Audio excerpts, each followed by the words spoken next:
सभी को जय मसीह की एक और बार परमेश्वर का धन्यवाद करता हूँ कि शुक्रवार के समय परमेश्वर ने ऐसा एक मौका दिया कि हम परमेश्वर के वचन से सुन सकें और अपने जीवन में एक आत्मिक बढ़ोतरी ले सके।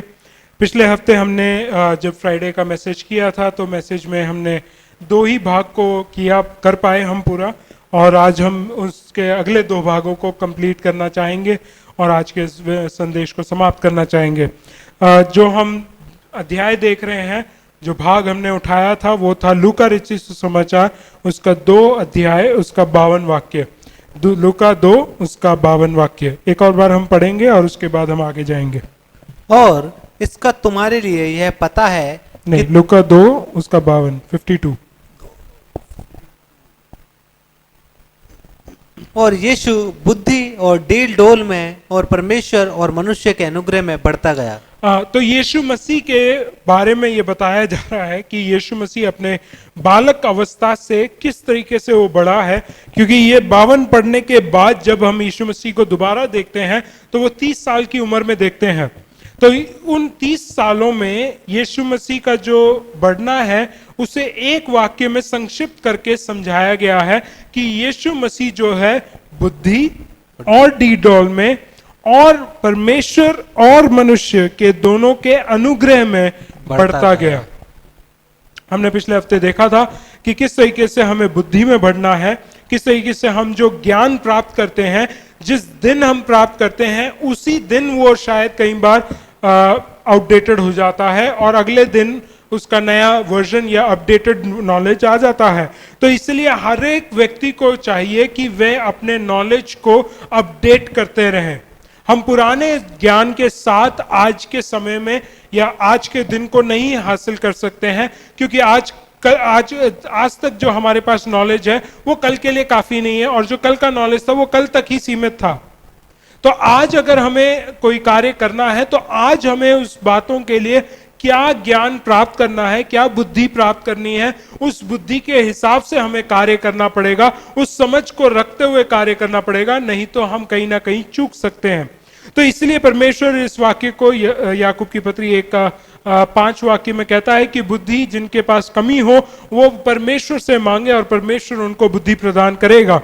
तो इस प्रकार जो है परमेश्वर उनके जीवन में कार्य करता है, और उसी प्रकार हमें हमारे जीवन में भी, चाहे वो आत्मिक रीति से हो, शारीरिक रीति से हो, या मानसिक रीति से हो, या इंटेलेक्चुअली हो, हमें अपने ज्ञान को बढ़ाते रहना चाहिए और हमेशा ज्ञान में बढ़ते हुए अपने जीवन को आगे बढ़ाना है। दूसरी रीति से जब हमने देखा था तो दूसरा जो पॉइंट हमने उठाया था वो था फिजिकल डेवलपमेंट, यानी कि शारीरिक रीति से हमारी उन्नति होना या बढ़ोतरी होना।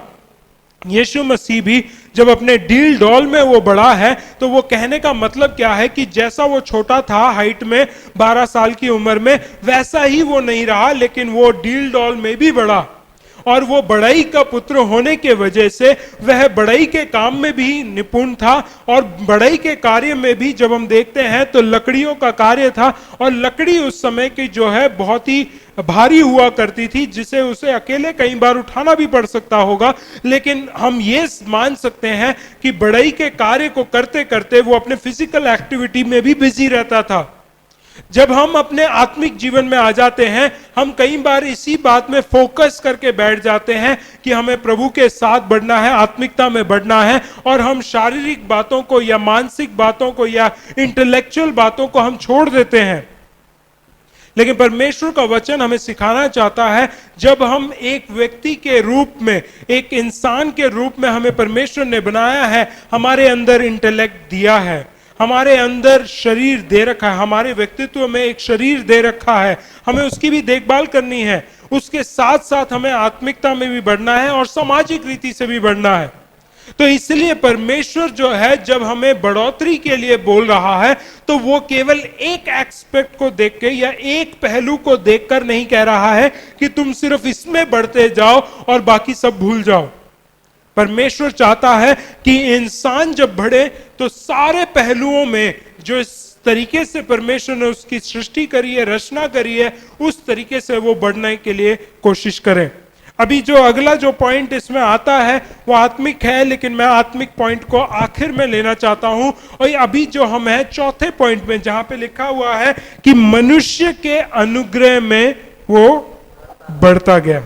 मनुष्य के अनुग्रह, द फेवर विथ ह्यूमन, या मैं वहां पे मैन लिखा हुआ है, मनुष्य लिखा हुआ है, लेकिन मैं मानव जाति को लेना चाहता हूं कि हमारा जो फेवर है वो ह्यूमंस के साथ होना चाहिए। जब हम वचन पढ़ते हैं मत्ती रचित सुसमाचार उसका 7 अध्याय उसका 12वां वाक्य हम देखेंगे। मत्ती रचित सुसमाचार 7 उसका 12वां वाक्य जब हम पढ़ते हैं तो यीशु मसीह किसी बातों को बताता है कि किस तरीके से हमें मानव जाति के साथ बर्ताव करना है। इस कारण जो कुछ तुम चाहते हो कि मनुष्य तुम्हारे साथ करे, तुम भी उनके साथ वैसा ही करो। यीशु मसीह इस एक प्रिंसिपल को बताता है कि सामाजिक रीति से हर एक मानव जाति को इसी तरीके से अपना स्वभाव रखना चाहिए, इसी तरीके से बढ़ना चाहिए कि तुम वही करो जो तुम चाहते हो कि दूसरे तुम्हारे लिए करें। अगर आप चाहते हैं कि दूसरे आपसे प्रेम करें, पहले आप उनसे प्रेम करके दिखाएं। यदि आप चाहते हैं कि आप क्यों कोई व्यक्ति जो है आदर करें, तो आप पहले आदर करके दिखाएं। अगर आप चाहते हैं लोग आपके लिए कृपालु या दयालु बन जाएं, आपको सबसे पहले कृपालु और दयालु बनना जरूरी है। जब तक आप वो कार्यों को करके नहीं दिखाते हैं, तब तक आपके जीवन में वो कार्य होना असंभव है। तो परमेश्वर ये चाहता है कि एक सामाजिक रीति से भी आत्मिक उन्नति होनी चाहिए, आत्मिक व्यक्ति की उन्नति होनी चाहिए। हर एक विश्वासी केवल यही ना सोचे मुझे परमेश्वर के साथ ही प्रार्थना में बढ़ना है, वचन में बढ़ना है, लेकिन हम अपने भाई बहनों को भूल जाएं तो फिर हम जो कर रहे हैं वो सही नहीं कर रहे हैं। याकूब की पत्री में आगे अगर फिर से मैं जाना चाहूं तो वो ये कहता है कि तुम्हारा विश्वास जो है कार्य बिना जो है मरा हुआ है। Faith without works is dead. कहने का मतलब क्या है कि तुम अपना विश्वास तो लेके रख सकते हो, तुम कह सकते हो कि तुम आत्मिक हो, तुम गीत गाते हो, तुम वचन पढ़ते हो, तुम प्रार्थना करते हो, सब कुछ बढ़िया है, लेकिन जब तक तुम कार्य में प्रकट नहीं करते हो तब तक तुम्हारा जो विश्वास है वो खाली है या मरा हुआ है। कार्य करने का मतलब वहां पे वो बिल्कुल एग्जाम्पल देता है, कहता है कि अगर तुम्हारा भाई या बहन अगर कुछ खाने की कमी रखता है, तुम उससे ये कहना कि मैं तुम्हारे लिए प्रार्थना करूंगा, बिल्कुल बेकार है। उस जगह पे तुम उसके लिए भोजन दो या भोजन की सामग्री दो, उसके लिए खाने का बंदोबस्त करो, और उसके बाद खाना खाने के बाद जब वो तृप्त हो जाए, उसके बाद जब तुम प्रार्थना में बैठोगे, दोनों की प्रार्थना में आनंद दिखाई देगा, दोनों की प्रार्थना में एक तृप्ति दिखेगी, एक संतुष्टि दिखेगी, दोनों की प्रार्थना में एक शांति दिखेगी, दोनों की प्रार्थना में पहले से ही वो परमेश्वर की ओर जब ध्यान को केंद्रित करेंगे तो उनके अंदर एक अलग सा विश्वास दिखाई देगा। लेकिन अगर आप केवल बोल देंगे कि मैं आपके लिए प्रार्थना करूंगा और छोड़ देते हैं, तो फिर वो आपका विश्वास भी मरा हुआ गिना जाता है। जब हम यहाँ पे देखते हैं कि कुछ लोग हमने जब पिछले हफ्ते भी हमने पढ़ा था 1 कुरिन्थियों 13 अध्याय, मैं फिर से नहीं पढ़वाना चाहूंगा, लेकिन प्रेम जो है केवल बोलने से नहीं, कार्य करना पड़ेगा। और ये प्रेम जो है एक ऐसा निचोड़ है बाइबल का कि वो परमेश्वर चाहता है कि तुम दूसरों से दिखाओ। यूहन्ना के सुसमाचार में यीशु मसीह इस तरीके से कहता है, जब तुम एक दूसरे से प्रेम करोगे तब तुम ये दिखाओगे कि तुम मेरे चेले हो। देखिए, हम एक दूसरे से प्रेम करें, हम एक दूसरे के लिए समझें, एक दूसरे को समझने की कोशिश करें, एक दूसरे की परेशानियों को देखें, एक दूसरे की परेशानियों में उनको सहायता करने की कोशिश करें। जब हम ऐसा करते हैं तब ही हम जो है आत्मिक रीति से नहीं, सामाजिक रीति से बढ़ते हैं। परमेश्वर चाहता है कि ये सोशल एस्पेक्ट, हमारा जो कम्युनिटी है, हमारा समुदाय है, उसमें हम कार्यरत रहें। मैं जानता हूं कि हमारी कलीसिया जो है पिछले सालों में जब हम इसके शुरुआती दिनों में देखते हैं तो हम समाज के लिए बहुत सारे कार्य करते थे।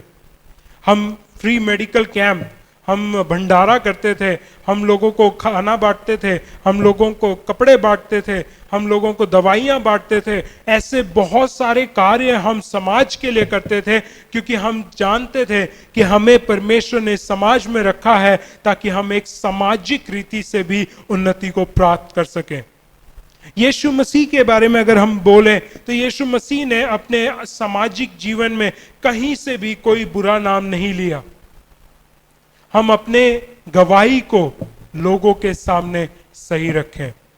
हम चाहे कलीसिया में दिखते हों या ना दिखते हों, या कलीसिया के लोग आपको देख रहे हों या ना देख रहे हों, कलीसिया का पासबान या आपका अगुआ जो है आपको देख रहा हो या ना देख रहा हो, लेकिन आप एक मसीह हैं, आप एक विश्वासी हैं, आप प्रभु पे विश्वास करने वाले हैं। आप जहां कहीं पे भी खड़े हो जाएं, लोग सामाजिक रीति से देखें तो कहने पाए ये परमेश्वर की दया पे या लोगों की अनुग्रह के अनुसार बढ़ोतरी पा रहा है।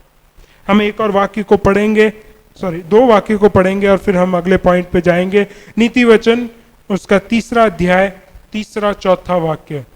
नीति वचन प्रोवर्ब्स चैप्टर 3 वर्स 3 and 4। नीति वचन 3 उसका 3 और 4 वाक्य। कृपा और सच्चाई तुझसे अलग ना हो पाए, वरन उनको अपने गले का हार बनाना और अपने हृदय रूपी पटिया पर लिखना। दो चीजें बोल रखी हैं, कृपा और सच्चाई। सच्चाई। कृपा और सच्चाई। हम जो कंपैशन दिखाते हैं हमारे जीवन में, हम एक दूसरे के लिए कंपैशनेट बनने चाहिए। यीशु मसीह ने अपने जीवन में खुद ही वो बात को करके दिखाया। जब वो कोई भी गरीब व्यक्ति को देखते थे या कोई बीमार को देखते थे, वह दया से भर जाते थे और उस दया के अनुसार वह कार्य करते थे। क्या हमारे अंदर दया है? क्या हम कृपा के साथ कार्य करते हैं? हम जब भी कोई कार्य करते हैं, क्या हम कठोर दिल होकर कार्य करते हैं? हमारे अंदर कोमलता है जब हम बातचीत करते हैं? क्या लोग ये बोल सकते हैं कि आप जब बात करते हैं तो हमें ऐसा लगता है कि फूल बरस रहे हैं, या ऐसा लगता है कि पत्थर फेंके जा रहे हैं या ईंटें फेंके जा रही हैं? हमारे अंदर ही ये क्षमता है, परमेश्वर ने ये आज्ञा दी रखी है कि हमारे गले का हार बने। ये हमें परमेश्वर बोल रहा है कि कृपा से बात करो, कृपा से कार्य करो, कृपा के साथ कार्य करना है। लेकिन उसी के साथ साथ हमें परमेश्वर दूसरी बात जो कह रहा है वह सच्चाई, इंटीग्रिटी के बारे में बात कर रहा है, ऑनेस्टी की बात कर रहा है। चाहे हम विश्वासी के साथ हों या अविश्वासी के साथ हों, हम किसी के भी साथ बात क्यों ना कर रहे हो, लेकिन हम अपने जीवन में एक इंटीग्रिटी के साथ कार्य करना है, एक ऑनेस्टी के साथ। क्या हमारा सुपरवाइजर हमारे ऊपर आंख रख रहा है या नहीं रख रहा है, फिर भी मेरे को जो काम सौंपा गया है मैं विश्वास योग्यता के साथ करूं। जब हम इस तरीके से स्वभावों को अपने जीवन में लगाते हैं, एक तो कोमलता से बातचीत करना, कोमलता के साथ या कंपैशन या दयालु के साथ होकर हम दूसरे लोगों को नजर देखें, तो कार्य करें, तो परमेश्वर का जो नाम है ऊंचा उठेगा और सामाजिक रीति से हम बढ़ोतरी पाएंगे। उसी के साथ साथ जो है, अगर हम सच्चाई और विश्वास योग्यता के साथ कार्य करेंगे, अगेन हमारा सामाजिक रीति से बढ़ोतरी होता है। लास्ट एक और वाक्य हम पढ़ेंगे, उत्पत्ति की किताब उसका 39 उसका 21। Genesis chapter 39 verse 21। पर यहोवा यूसुफ के संग संग रहा, हाँ। और उस पर करुणा की और बंदीगृह के दरोगा के अनुग्रह की दृष्टि उस पर हुई। अब देखिए, ये यूसुफ का जो एग्जाम्पल है वो सबसे बढ़िया है। वो कभी भी घमंड के साथ बात नहीं किया, वो कृपालु रहा, काइंड वर्ड्स यूज करता था, और उसी के साथ साथ वो एक सच्चा व्यक्ति था। कहने का मतलब वेरी ऑनेस्ट। उसको जो भी कार्य दे दिया, पोतीफर तक सारे काम को, उसके घर को और बीवी को छोड़कर सारे काम का अधिकार जो है यूसुफ के हाथ में छोड़ के गया। उसको इतना भरोसा था कि ये व्यक्ति गलत नहीं कर सकता है, और इसी वजह से बाद में हम देख रहे हैं कि उसके जीवन में भी परमेश्वर कार्य करता है और परमेश्वर की दया उसके ऊपर बनी रहती है, क्योंकि उसने वो दो चीजों को कभी नहीं छोड़ा। क्या हमारा जीवन वैसा है? क्या हम सामाजिक रीति से यूसुफ के तरह जीवन बिता सकते हैं? झूठे आरोप में आप जेल जा सकते हैं, लेकिन आपको पता है कि आप सच्चाई के साथ जी रहे हैं। क्या आपके अंदर वो कॉन्फिडेंस है कि परमेश्वर आज आपसे पूछे तो क्या आप कह सकते हैं कि मैं कृपा के साथ और सच्चाई के साथ अपने जीवन को बिता रहा हूं? अगर नहीं, तो आज आपको मौका है कि आप सामाजिक रीति से अगर बढ़ना चाहते हैं तो परमेश्वर के ये दिए गए इन सिद्धांतों को अपने जीवन में लागू करें। कि परमेश्वर चाहता है कि जैसा तुम चाहते हो कि लोग तुम्हारे जीवन में करें, तुम वैसा लोगों के साथ करो। दूसरी बात, तुम उनके साथ प्रेम के साथ बर्ताव करो। प्रेम सिर्फ बोलने से नहीं, लेकिन प्रेम कार्य में भी होना चाहिए, नहीं तो तुम्हारा विश्वास अधूरा या मरा हुआ है। तीसरी बात, सच्चाई और कृपा के साथ अपने जीवन को आगे चलाओ। तो ये तीन चीजें जब आप करते हैं, आपकी सामाजिक रीति से बढ़ोतरी होती है। आखिर भाग जो हम आते हैं, परमेश्वर के अनुग्रह में बढ़ना। हम आत्मिक रीति से इस बात को समझते हैं, बिल्कुल अच्छे तरीके से समझते हैं कि हमें मालूम है कि ये इतना महत्वपूर्ण है कि इसके सिवाय हमें कुछ नहीं पता है। इसको हम ज्यादा महत्वता दे देते हैं और इसी पे ज्यादा फोकस करते हैं। कलीसियाओं को देख लो, चाहे कोई भी यूथ ग्रुप देख लो, या कोई भी लेडीज मीटिंग देख लो, या जेंट्स मीटिंग देख लो, सब चीज में फास्टिंग प्रेयर हो, सब चीज में हम मसीह या परमेश्वर या पवित्र आत्मा के ऊपर कॉन्सेंट्रेट होकर हम सारा कार्य करते हैं। लेकिन बढ़ने का कार्य क्या है? हम एक वाक्य को पढ़ेंगे, मत्ती रचित सुसमाचार उसका 22वां अध्याय उसका 37वां वाक्य। मत्ती रचित सुसमाचार 22 उसका 37। उसने उससे कहा, हाँ, तू परमेश्वर अपने प्रभु से अपने सारे मन। अब परमेश्वर जब बात कर रहा है कि परमेश्वर के साथ बढ़ना है, तो किस तरीके से बढ़ना है कि तू अपने परमेश्वर प्रभु को जो है सारे मन से, जो तुम्हारा दिल है, पूरा हार्ट जो है या पूरा माइंड जो है, उनसे जो है परमेश्वर से प्रेम करना है। फिर अपने सारे प्राण, हाँ, और अपने सारे बुद्धि के साथ प्रेम रख। अब अपने प्राण और अपने बुद्धि से तुम्हें क्या है? प्रेम करना है। फिर आगे, बड़ी और मुख्य आज्ञा तो यही है। हाँ, तो परमेश्वर की सबसे बड़ी और मुख्य आज्ञा यही है कि your heart, your mind, your brains, बुद्धि जो है, विजडम, और उसके साथ साथ तुम्हारी शक्ति, प्राण के साथ तुम्हें परमेश्वर को प्रेम करना है। हम शायद मुंह से बोलते होंगे, वचन इस प्रकार कहता है, ये मेरे सामने, मेरे जबान से तो मुझसे प्रेम करते हैं, लेकिन इनका हृदय जो है मेरे से बहुत दूर है।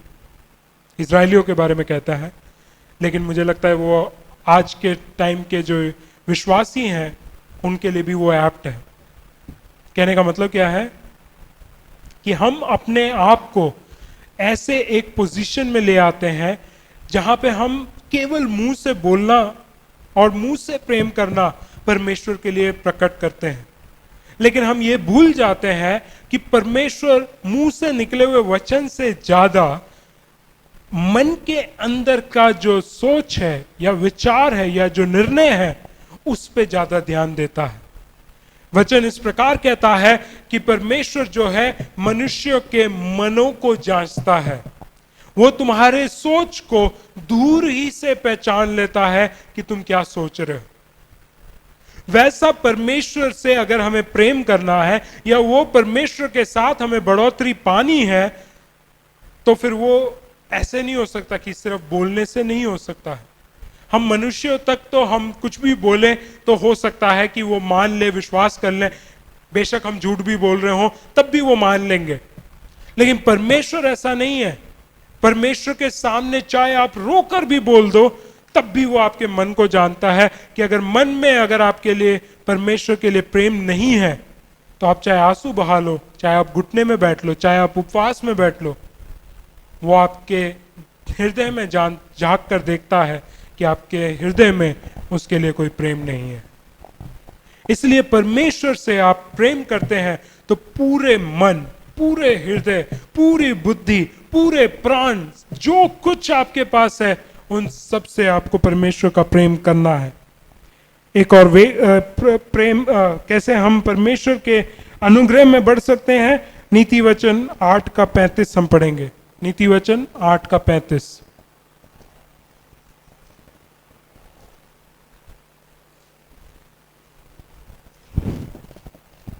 Proverbs chapter 8 verse 35। क्योंकि जो मुझे पाता है वह जीवन को पाता है और यहोवा उससे प्रसन्न होता है। जो मुझे पाता है या जो परमेश्वर को पाता है वह किसको पाता है? जीवन को पाता है। और परमेश्वर उस व्यक्ति से जो उसको पा लेता है उससे प्रसन्न रहता है। आप चाहते हैं कि आप परमेश्वर के सामने अपने जीवन को सही रखें, आप चाहते हैं कि आप परमेश्वर के साथ बढ़ना चाहते हैं, तो उसको प्राप्त करें। जब आप उसको प्राप्त कर लेते हैं तब आप जीवन को प्राप्त करते हैं। जब आप उसको प्राप्त कर लेते हैं तब वो हमसे प्रसन्न होता है। 2 वाक्य और पढ़ेंगे और उसके बाद हम समाप्त करेंगे। भजन संहिता उसका 30 उसका 5वां वाक्य। भजन संहिता 30 उसका 5 वाक्य। क्योंकि उसका क्रोध तो क्षण भर का होता है, हाँ। परंतु उसकी प्रसन्नता जीवन भर की होती है। जो कोई परमेश्वर को प्रसन्न कर लेता है और जो प्रसन्नता को प्राप्त कर लेता है, वो प्रसन्नता जो है जीवन भर के लिए होता है। Praise the Lord। क्रोध उसका थोड़े समय का है, कुछ समय के लिए रहेगा और फिर हट जाएगा, लेकिन अगर वो तुमसे प्रसन्न हो गया तो वो प्रसन्नता जो है वो पूरे जीवन काल तक रहता है, लाइफ टाइम तक।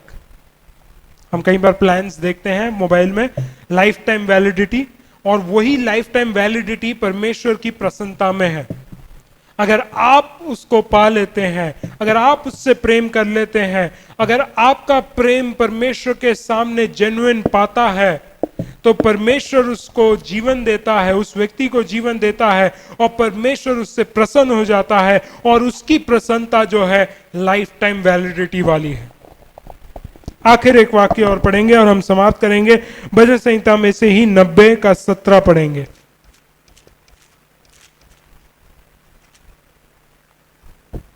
भजन संहिता 90 उसका 17 वाक्य।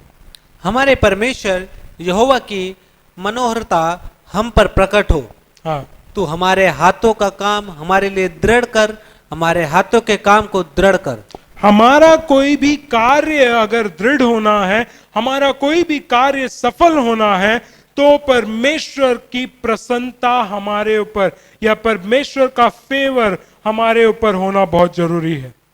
जब परमेश्वर का फेवर हमारे ऊपर होता है, जब परमेश्वर की प्रसन्नता हमारे ऊपर होती है, तब हम जो भी कार्य करते हैं वो दृढ़ हो जाता है, वो स्टेबल रहता है और उसमें परमेश्वर की आशीष और बरकत दिखाई देती है। देखिए, हम कैसे अब तक अपने जीवन को बढ़ा रहे थे मुझे नहीं पता। मैं नहीं जानता कि कितने लोग सिर्फ आत्मिकता में ही कॉन्सेंट्रेट होकर अपने जीवन को चला रहे थे, लेकिन मैं आपको यह सिखाना चाहता हूं यीशु मसीह के जीवन के द्वारा, क्योंकि हम उसका अनुकरण कर रहे हैं, तो उसी का जीवन हमारे लिए जो है एक उदाहरण बन जाता है। और वो उदाहरण हमें दे रहा है कि हम अपने जीवन की जब बढ़ोतरी करें तो बुद्धि में बढ़ोतरी करें, हम अपने डील डॉल में या फिजिकली हम अपने शारीरिक रीति से हम बढ़ोतरी करें। तीसरी बात, हम जो है सामाजिक रीति से या मानव जाति के अनुग्रह के अनुसार हम अपने जीवन को बढ़ाएं। और चौथी बात है, हम परमेश्वर के अनुग्रह में अपने जीवन को बढ़ाएं। जब परमेश्वर की प्रसन्नता हमारे जीवन में है तो केवल हम आत्मिक बातों में ही कंसंट्रेट करके उसी तक सीमित रह के ना रह जाएं। परमेश्वर ने जब हमें बनाया, हमें एक बुद्धिजीवी बनाया है, हमें इंटेलेक्ट दिया है, हमें अपने आप को अपडेट रखना है। हमारे समाज में क्या हो रहा है, हमारे आसपास क्या हो रहा है, हमारे शरीर में क्या हो रहा है, हमारे जीवन के लिए क्या अच्छा है क्या बुरा है, ये बातों को हमें अपडेट करके रखना चाहिए। दूसरी बात, फिजिकली हम अपने शरीर को कितना टेक केयर कर रहे हैं, क्या हम एम्पल अमाउंट ऑफ रेस्ट दे रहे हैं, आराम दे रहे हैं, सही खाना दे रहे हैं, सही प्रकार का व्यायाम या एक्सरसाइज कर रहे हैं। क्योंकि अगर हम ये सब नहीं कर रहे हैं, हम अपने शरीर का जो परमेश्वर का मंदिर है उसको नाश कर रहे हैं। और बल प्राप्त करके हम उसको 80 वर्ष तक लेके जा सकते हैं। वो 10 साल जो है हमारे लिए परमेश्वर के सामने और कार्य करने का मौका है, लेकिन वो तभी हो सकता है जब हम अपने शरीर का देखभाल अब से लेकर करना शुरू करेंगे। जब हम बल के साथ कार्य करेंगे तो हमारे वर्ष भी परमेश्वर बढ़ाता है। तीसरी बात जो सामाजिक रीति से हमने बात करी है आज के दिन में, तो उसमें हमने ये बात रखी है कि जिस प्रकार हम चाहते हैं कि लोग हमारे जीवन में कार्य करें, वैसे ही कार्य हम पहले लोगों के लिए करें। दूसरी बात उसी में कि हम एक दूसरे से प्रेम करें। प्रेम हमारा मुंह बोला ना हो, लेकिन हम आपस में सही रीति से करने वाले, जेन्युइन लव दिखाने वाले लोग बनने पाए। तीसरी बात उस बात में है कि हम कृपालु हों और सच्चाई के साथ जीवन बिताने या विश्वास योग्यता के साथ जीवन बिताने वाले बन जाएं। आखिर में हम परमेश्वर से प्रसन्नता को हासिल करें। परमेश्वर से प्रसन्नता तभी हासिल हो सकती है जब हम उससे पूरे मन, पूरे बुद्धि, पूरे हृदय, पूरे प्राण से हम अगर परमेश्वर से प्रेम करते हैं। और ये प्रेम हमारा जेन्युइन होना चाहिए, लिप सर्विस नहीं होना चाहिए। हम केवल अपने होठों से बोलने वाले नहीं, लेकिन हृदय से, गहराइयों से परमेश्वर से प्रेम करने वाले होने चाहिए। जब हम परमेश्वर से प्रेम करते हैं, परमेश्वर अपना जीवन हमें देता है, और वो जीवन हमारे लिए इसलिए देता है क्योंकि वो हमसे प्रसन्न है। उसका फेवर हमारे ऊपर है, उसका फेवर लाइफ टाइम के लिए है, और आखिर में उसका फेवर जो है हमारे कार्यों को दृढ़ करता है, आशीषित और बरकत से भरपूर करता है। तो हम अपने जीवन में आज तक शायद आत्मिक जीवन को ही देखते हुए, अपनी बढ़ोतरी को फोकस करते हुए, उसके ऊपर गोल लगाकर हम अपने लक्ष्य को बनाकर चला रहे थे। लेकिन आज जब हमने वचन को पूरी रीति से समझ लिया है, तो हम सामाजिक रीति से, बुद्धि और शारीरिक और आत्मिक रीति से अपने जीवन में बढ़ोतरी पाने पाए, और ये बढ़ोतरी हम यीशु मसीह के साथ पाने पाए। जो लोग निर्णय लेते हैं क्यों ना मेरे साथ आंखें बंद करें और हम प्रार्थना में जाएंगे। स्वर्गीय पिता परमेश्वर, धन्यवाद के साथ आपके चरणों में आते हैं। धन्यवाद करते हैं कि परमेश्वर आपने वचन से हमारी आंखों को खोल दिया, हमारी सीमित बुद्धि और सीमित जीवन को आपने पूरी रीति से खोल दिया है। इसलिए हम धन्यवाद करते हैं। हमें अपने जीवन में अपनी बुद्धि को बढ़ाने के लिए, अपने शारीरिक रीति से हमें बढ़ाने के लिए, सामाजिक रीति से बढ़ाने के लिए, और उसी के साथ साथ जो सबसे महत्वपूर्ण है आत्मिक रीति से बढ़ाने के लिए आपने जो वचन से हमें सिखाया है, उस बात के लिए हम धन्यवाद करते हैं। यीशु मसीह का अनुकरण करते हुए हम अपने जीवन को सारे इन पहलुओं में बढ़ाएंगे। परमेश्वर, सारे बातों को एक और बार आपके हाथ में समर्पित करते हैं। जितने लोगों ने निर्णय लिया है परमेश्वर, आप उनके जीवन को जानते हैं, और आप उनके जीवन में अपने उपस्थिति को, अपने सामर्थ्य को, अपने बुद्धि और ज्ञान को प्रदान करेंगे, ताकि वे अपने निर्णय से और अपने वादे से परमेश्वर मुकरने ना पाए। सारे बातों का आदर मान सम्मान आप ही को देते हैं। हम चाहते हैं कि आपकी इच्छा के अनुसार सारा कार्य हो।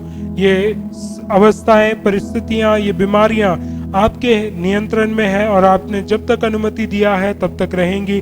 हम चाहते हैं कि आपकी इच्छा के अनुसार और आपके समय में ये सारी चीजें हमसे दूर हो जाएं, और हमें इतना बल दे, सामर्थ्य दे कि हम इन परिस्थितियों के बीच में भी आपके नाम को ऊंचा करने पाए। सारे आदर मान सम्मान आप ही को देते हुए मांगते हैं प्रार्थना विनती प्रभु यीशु मसीह के नाम से, आमीन। एक और बार परमेश्वर का वचन सुनने के बाद मैं आपसे ये कहना चाहता हूं कि अगर आपको इस वचन के द्वारा थोड़ी सी भी आशीष अगर मिली हो, वो आशीष को सीमित ना रखना अपने तक, आप दूसरों को भी बांटना, शेयर करें, ताकि उनके जीवन में भी ये आशीष बांटने जाएं, और परमेश्वर की बरकत उनके जीवन में भी आकर वे भी परमेश्वर की स्तुति करने पाए। सारे बातों में यही मैं आग्रह करता हूं कि आप जहां कहीं पे भी हो, आप परमेश्वर के साथ रहें और आशीषित रहें, और परमेश्वर आप सभी को खुशहाल रखें। ये बातों को कहते हुए जय मसीह।